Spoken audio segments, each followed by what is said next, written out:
在只有摄氏8度的气温下，延前总统加干先生的国丧格外的倍感哀戚。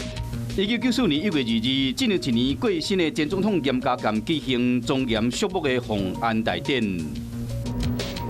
在庄严的哀乐声中，灵车慢慢的前进。9点55分到奉安典礼三军大学的礼堂，由伫宋大元伫礼堂的门口迎灵，由黄白色菊花装点而成的灵堂，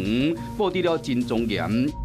现场矛盾是严前总统在生时得到的30多座勋章，这是伊一生为国为民奉献的记录。白小燕绑架撕票案，板桥地方法院宣判，合议庭认定陈继清有12项犯罪事实，判处5个死刑、2个无期徒刑，以及合计59年6个月的有期徒刑。陈继清在聆听判决后面无表情，并且一再向法官表明绝不上诉。 1998年1月2日，白晓燕命案主嫌陈进兴，无邦桥地方法院判死刑，并且在过两年执行庆官。